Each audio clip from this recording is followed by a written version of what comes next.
Muy buenas a todos, soy Sene. Sí, Sene, el que viste en TikTok. El de los tistos. Sí, el mismo, sí. Y no, esto no es un simulacro ni tu esquizofrenia. Me puse las pilas y estoy subiendo videos largos. ¡Agarré el teclado! Pero sí, ya dejando las jodas de lado, estoy acá en YouTube.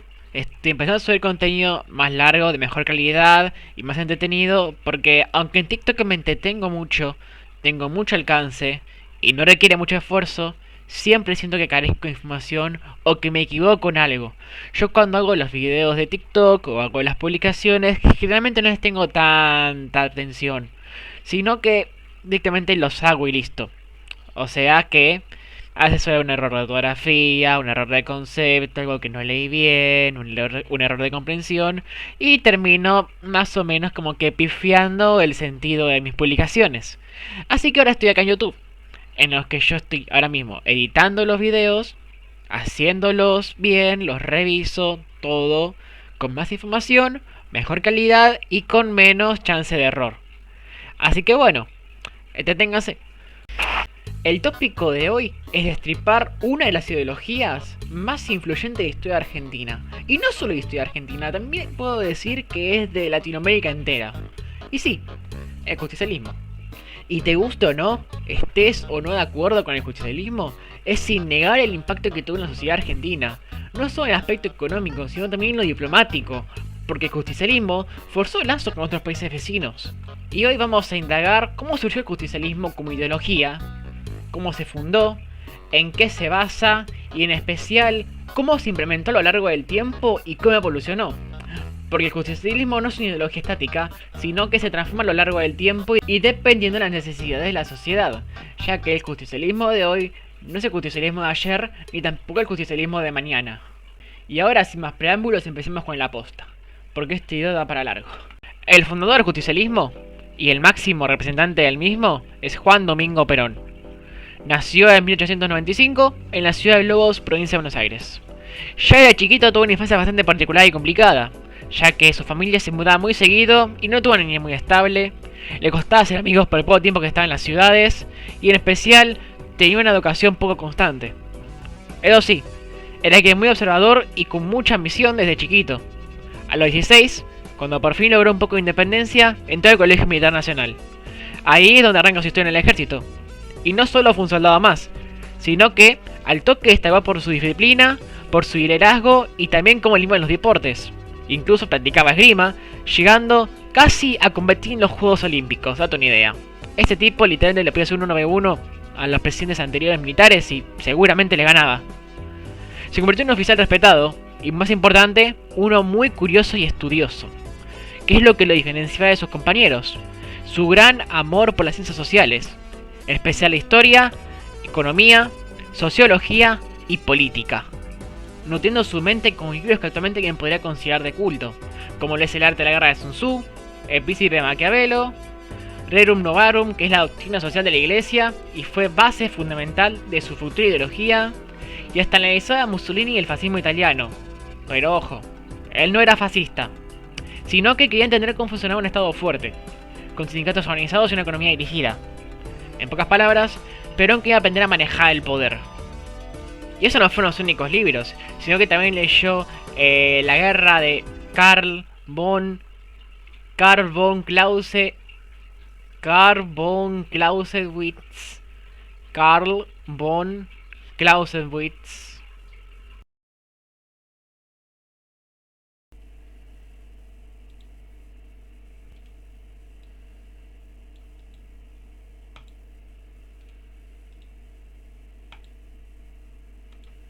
von Clausewitz. Sí, ese. También se leyó Mi lucha, del carismático pintor alemán. Y también libros nacionalistas argentinos, como era El hombre mediocre José Ingenieros y Leopoldo Lunes, El ejército y la política. Dos libros que en un futuro serían muy útiles para un grupo de militares con un poquito de ambición.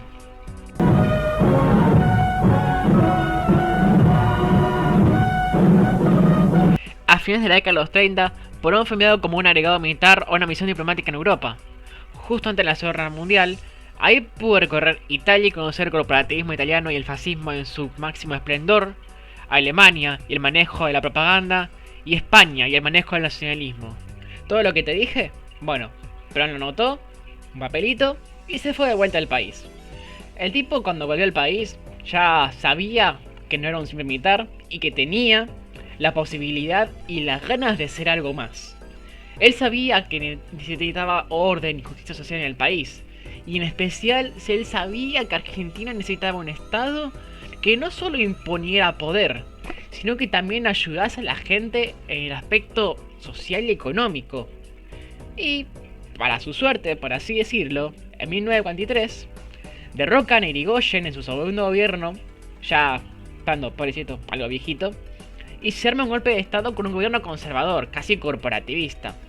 El grupo de militares, conocido como GO, y aunque no se sabe específicamente qué significa GO, se puede decir que significa Grupo de Oficiales Unidos. Y bueno, ese Grupo de Oficiales Unidos toma el poder. Y miren quién estaba ahí. ¿Quién estaba ahí metido de por medio? Que también era militar de paso. Sí, Perón. Pero ojo, Perón no fue de esos que tuvieron que sacar a Irigoyen de la Casa Rosada, sino que a él le asignaron su puesto de trabajo. Hablando de trabajo, lo pusieron en la Secretaría del Trabajo.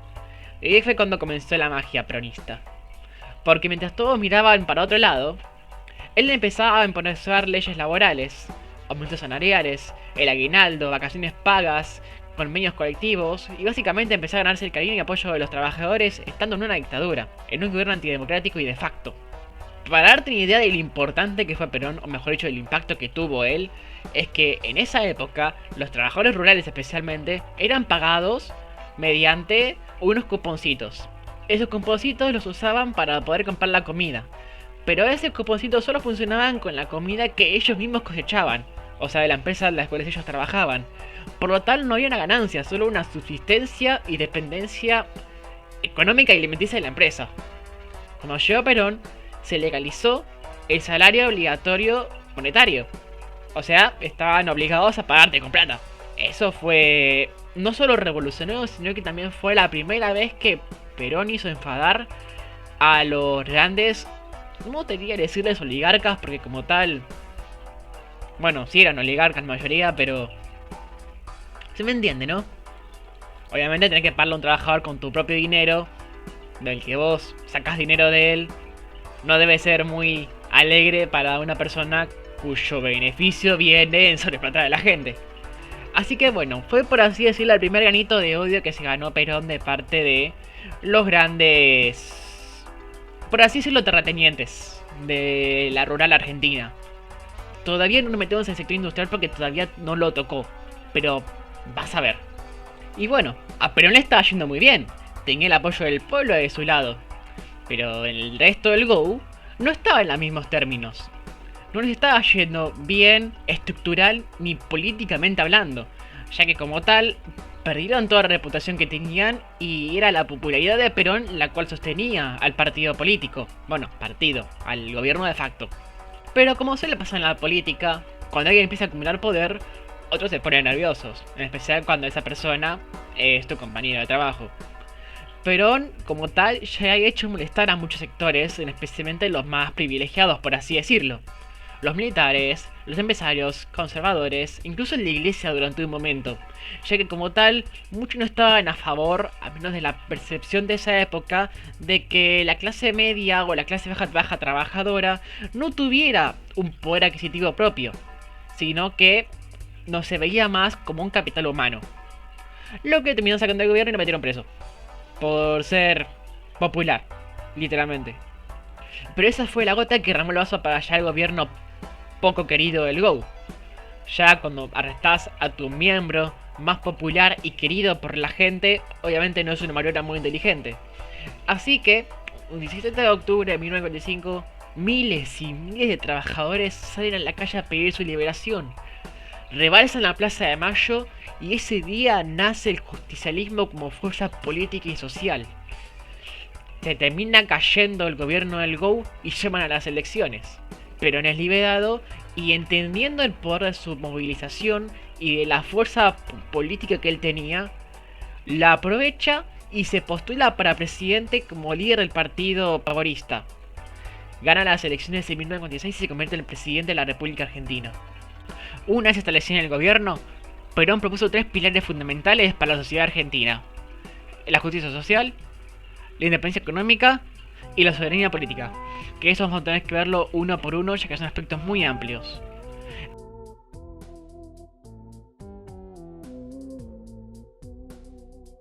Él no quería dejar que el capital ni que el capital controlaran todo.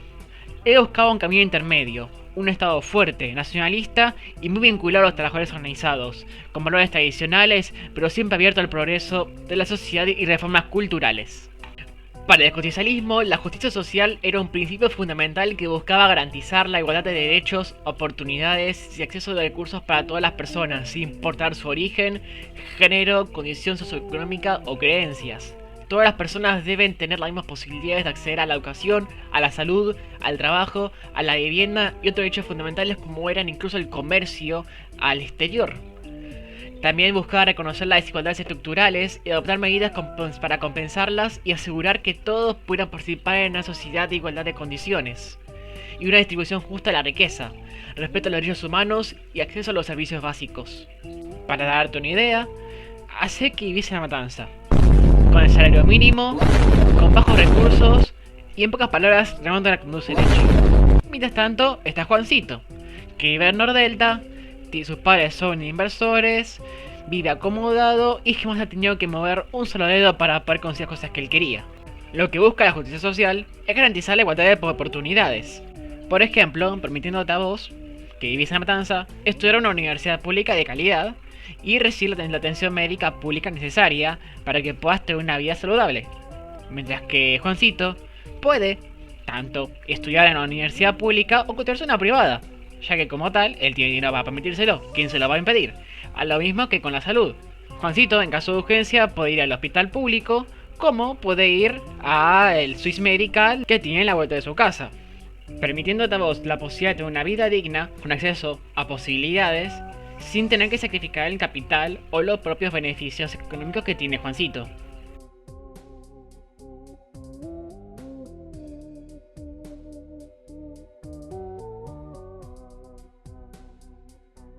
Para la independencia económica existen 2 definiciones. Está la nacional y la individual. La individual es la capacidad de una persona para hacerse cargo de sus propios gastos y valerse por sus propios recursos, financieramente hablando, sin tener que estar empleado en ningún trabajo ni padeciendo sobresaltos que afecten su bolsillo.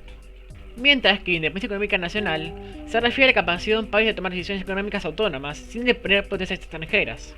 Argentina desde un inicio fue dependiente económicamente de potencias extranjeras como Gran Bretaña, Francia y Estados Unidos, debido a que controlaban, por así decirlo, las exportaciones del modelo agroexportador. Tras el crack de 29 y la caída de ese modelo, Argentina empezó a apostar por un modelo industrial. Con Perón se empezó a nacionalizar empresas que consideraban clave o estratégicas para la independencia económica argentina, como eran los ferrocarriles, la telefonía mixta, servicios públicos como el gas, la electricidad y el transporte, y algunas empresas industriales que fomentaban a la fabricación y el fortalecimiento de la manufactura argentina. Ya que para ese momento la pequeña y mediana industria de las manufacturas argentinas no eran argentinas, sino que estaban armadas con compañías británicas, estadounidenses o francesas, y gran parte de sus ganancias iban al exterior y no se quedaban acá. Cuando el Estado las nacionalizó, la plata que generaba dentro del país se quedaba dentro del país y la reinvertía en obras y servicios. La idea de Perón era que Argentina no dependiese de capitales ni decisiones extranjeras para que se desarrolle como debería, sino que el propio Argentina controle sus propios recursos y tome decisiones económicas soberanas.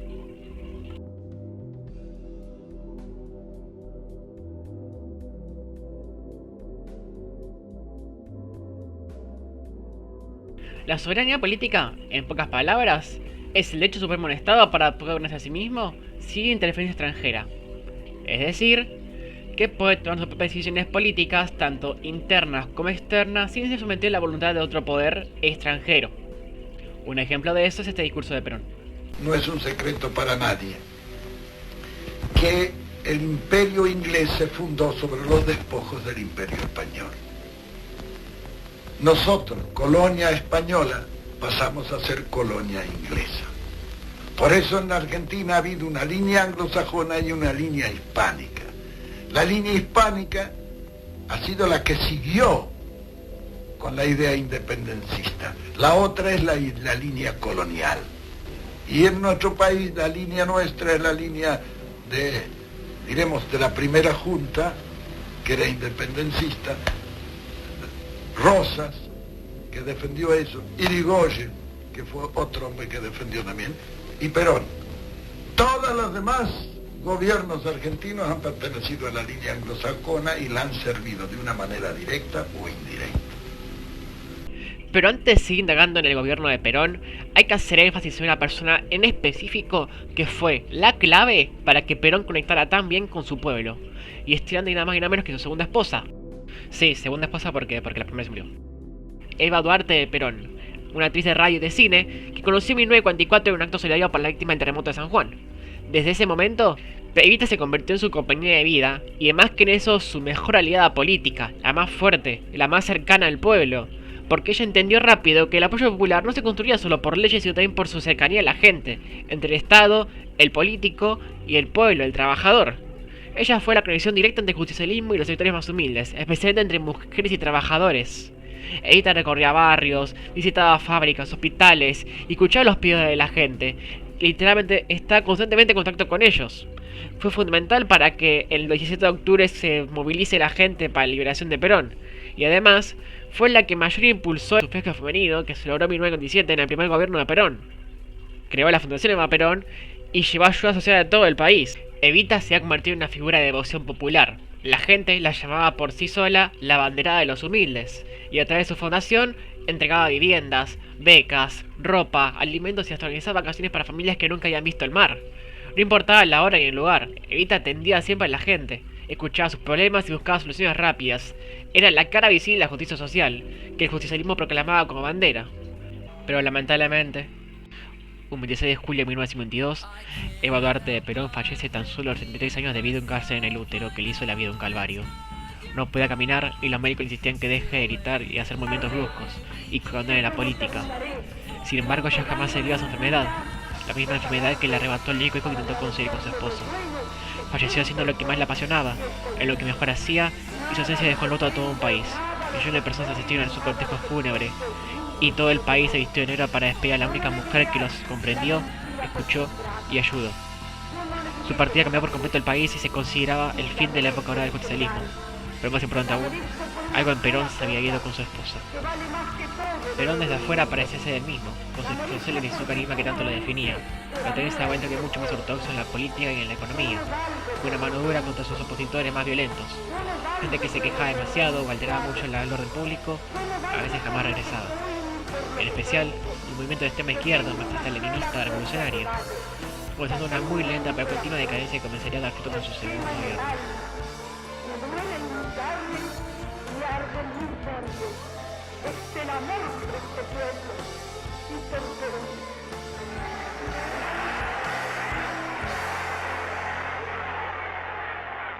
Y le doy las gracias a usted, mi general, por haberme enseñado a conocerlo y a quererlo. Si este pueblo me pidiese la vida, se la daría cantando. Y lo voy a dejar hasta acá. Esta va a ser la primera parte, ya que por temas de estudios y personales me va a costar muchísimo seguir editando, o al menos durante un buen tiempo, en especial por mi cursada de la facultad.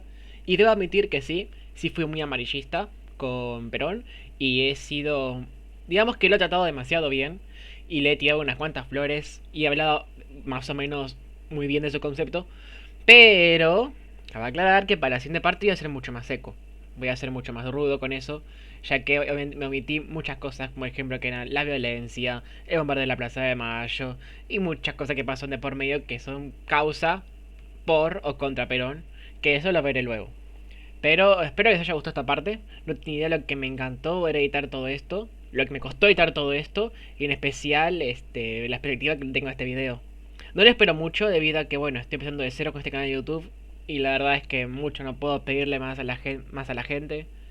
Me hace muy feliz. Y en especial me alegra mucho que me esté dando esta oportunidad. En TikTok están unos cuantos al tanto de mis publicaciones. Y cuando conté sobre la idea de subir videos a YouTube, algunos se emocionaron y me generan mucha esperanza y mucha motivación para continuar siguiendo subiendo videos. Y perdonen por mi voz. Sí, yo soy alguien que se pone ansioso al hablar solo, al hablarle a la nada misma. Así que sí. E incluso he tenido que ralentizar mi voz editando el video porque si no era inentendible. Pero es algo que también iré practicando, iré mejorando a paso del tiempo. Y no puedo dar una fecha exacta para cuando haga la segunda parte porque bueno, estudios, facultad, soy foráneo, ese tipo de cosas. Pero nada, los quiero mucho, cuídense y yo los acompañe.